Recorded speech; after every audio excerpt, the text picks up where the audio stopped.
Langga, nakabili na ako ng ano. Paborito sa mga asawa. Ang paborito niya. Lato. Yung tilapia. Ito. Bat na.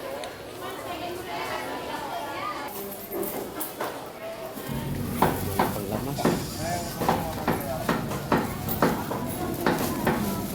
Lamit ya. Nasa tayo ulit.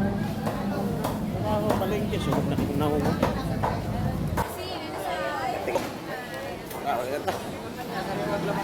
Makatrito na malapot baklak daw nga mga langga ulan na sa kumunulad rin may kaya wala akong abta ng ulan rin gusto rin ulan na basa kayo eh wala pa rin sa kubaw ba niya kaya kusog niya eh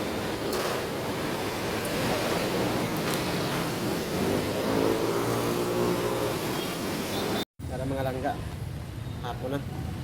Alas 2 na ng hapon.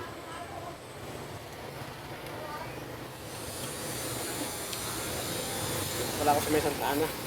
Ano yan, kain mo ako. Sobra ko kayo ng umaga, kainin ko to. Maingay yan. Hatid ako ng pasahero mga langga galing sa Green Hills. Grabing traffic mga langga eh. Inaabot ako ng kulang-kulang 50 minutes.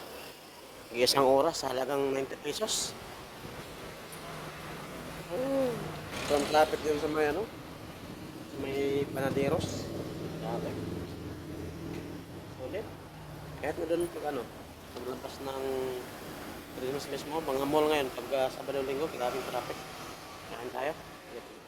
Kung sobra ko ng umaga, nag-agahan ako mga langga. Ito, may sobra ako, kain mo na ako. Putom.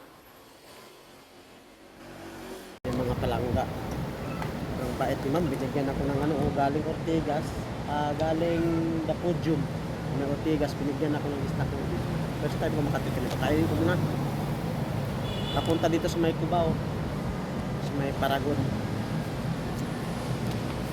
katalikot na si ma'am kainin ko muna, maganda yung pasahero ko so shout out kay ma'am, nakatalikot.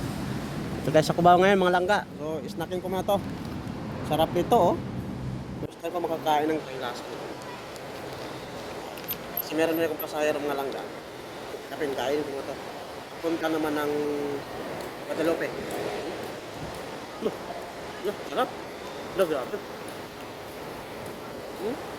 Sabi ko na, first time mo makatikim ng ganito naman. Sarap.